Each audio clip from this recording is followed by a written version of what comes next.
আসসালামু আলাইকুম ফেসবুক ভাই ও বন্ধুরা, সবাই কেমন আছেন? আশা করি সবাই ভালো আছেন। সকালবেলা শীতের দিনে গ্রামীণ পরিবেশ কীরকম দৃশ্য আপনাদেরকে এটা দেখানোর জন্য আজকে বেরোলাম বাড়ি থেকে। সবাই সাথেই থাকুন, দেখতে পারবেন নদীর পার, গাছগাছালি, পশু পাখির ডাক, অনেক সুন্দর লাগে, মুগ্ধকর এই পরিবেশ। দেখতে থাকুন। আমরা এখন যাচ্ছি আমাদের নদীর পাড়ে। আপনাদের দেখাবো কি কি আমরা দেখতে পাচ্ছি। আর এই শীতের দিনে নদীর পাড় অতটা বেশি ভালো লাগে না। যদি বিকেলবেলা আসেন, শীতের দিন ভাই যদি গরমের দিনও হয়, বিকেলবেলা হালকা শীতল বাতাস খুব সুন্দর লাগবে। আপনারা যারা গ্রামে থাকেন তারা তো বুঝেন, আর যারা শহরে থাকেন তারা তো আর এই মজাটা পাবেন না। যারা গ্রামে থাকেন তারা এই বুঝতে পারবেন। আর যারা শহরে থাকেন অবশ্যই গ্রামে যদি কখনো বেড়াতে আসেন, বিকেলবেলা নদীর পাড়ে আসবেন, খুব ভালো লাগবে। এটা আমাদের বাড়ির পাশে একটা বড়ই গাছ। অনেক বড়ই ধরেছে। এখন তো বড়ইগুলো ছোট। বড় হওয়ার পর বড়ইগুলা খুব সুস্বাদু হয় খেতে, আমরা সবাই খাই। এদিকে যাওয়ার আমাদের গ্রামের যে রাস্তাটা, আমরা সেদিকে যাব না, আমরা এখন আপনাদেরকে নিয়ে যাব নদীর পাড়ে। দেখতে থাকুন। নদীর পাড়ে যাওয়ার যে রাস্তাটা, এই রাস্তাটা অনেকই সুন্দর, কিন্তু অনেক ভাঙা, বৃষ্টির সময় অনেক কাদা হয়ে যায় রাস্তাটা। দেখতে থাকুন। এই প্রায় নদীর পাড়ে আমরা চলে আসলাম। নদীর সাইডে এবার এই হালকা নদী দেখা যাচ্ছে। আমরা এখন নদীর কাছ থেকে আপনাদেরকে দেখাবো। দেখেন আপনারা যে গ্রামে কি সুন্দর লাগে।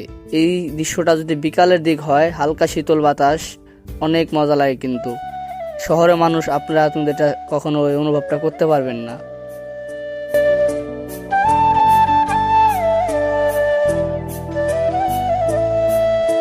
গাইজ দেখতে পাচ্ছেন এই যে এখানে একটা নৌকা। এখানে আমাদের আঞ্চলিক ভাষায় এটা নৌকা বলে। আপনাদের যার যার গ্রামের ভাষায় এটাকে কি বলে সবাই একটু কমেন্ট করে জানাবেন।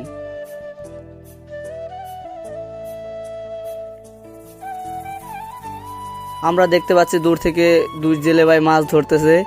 আমরা একটু কাছে যাওয়ার চেষ্টা করব। জেলে ভাইরা দুজন মাছ ধরতেছে এই শীতের দিনে। আসলে দেখেন, জীবিকা নির্ভর করা কি কঠিন। যার যার বাবারা এটা বুঝে, যারা ছোট তারা এটা কখনো বুঝবে না। দেখেন, মাছ ধরার পর জাল পেতে তারা নিজেরাই লাঠি দিয়ে পানিতে আঘাত করতেছে, যাতে তাদের মাছ জালে যে ধরা পড়ে।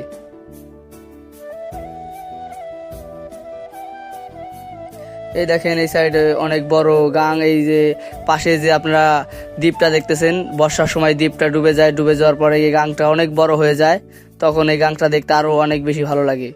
এই যে পাশে আরো নৌকা আছে অনেক। আমাদের আঞ্চলিক ভাষায় এটাকে নৌকা বলা হয়। আপনাদের গ্রামে আঞ্চলিক ভাষায় কি কি বলা হয় সবাই একটু কমেন্ট করে জানাবেন। এই সাইডে ওই দূরে অনেক সর্ষে ফুল আছে। সেখানে আজকে আমরা যাব না, আমরা দূর থেকে একটু দেখানোর চেষ্টা করলাম। আর এই পাশে হালকা অল্প কিছু সর্ষে ফুল আছে, সেগুলো আপনাদেরকে দেখাবো। দেখতে থাকুন।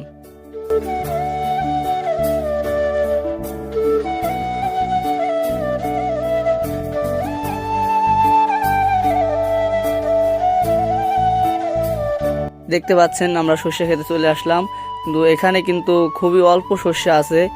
কিন্তু বেশি যে জায়গা সর্ষে আছে সেই জায়গা আপনাদেরকে নিয়ে যেতে পারলাম না এখন আমরা, কারণ এখন আমার ওই জায়গা যাওয়ার ওরকম মুড নেই। যদি এই ভিডিওটাতে কমেন্ট পাই তাহলে নেক্সট টাইমে ওই বিশাল সর্ষে খেতে আপনাদেরকে নিয়ে যাব। আমাদের গ্রামে আঞ্চলিক ভাষা এটাকে বলা হয় ঘোড়ার গাড়ি। আপনাদের যার যার গ্রামে আঞ্চলিক ভাষা এটাকে কি বলা হয় একটু কমেন্ট করে জানাবেন। আরেকটা কথা, আমার ভিডিও কিন্তু তেমন ভাইরাল না, কিন্তু ভিডিওগুলো যে কয়জনই ভাই ব্রাদার দেখে, আসলে সবগুলা কিন্তু আমার কলেজের ভাই ব্রাদার। আসলে সেসব ভাই ব্রাদারকে নিয়ে কিছু বলার মতো নেই, কারণ তাদের নিয়ে বললে কখনো শেষ হবে না। আমাদের গ্রামে আঞ্চলিক ভাষা এটাকে বলা হয় পাওয়ার টিলার। আপনাদের গ্রামে কি কি বলা হয়, কি নাম, সেটা সবাই জানাবেন। এক কথায় আমাদের এলাকায় এটাকে বলা হয় ধানের মারাই। এটাতে ধান মলে আমাদের আব্বুরা, চাচা চাচুরা, ঠিক আছে। এখন আমরা একটু গ্রামের দিকে যাওয়ার চেষ্টা করব, দেখা যাক। আর এই যে সেই পাওয়ার টিলারটা পাশে ছিল। সবাই ছোট ভাইয়ের পাশে থাকবেন, সাপোর্ট করবেন। আজকের এই ভিডিওটা এই পর্যন্তই।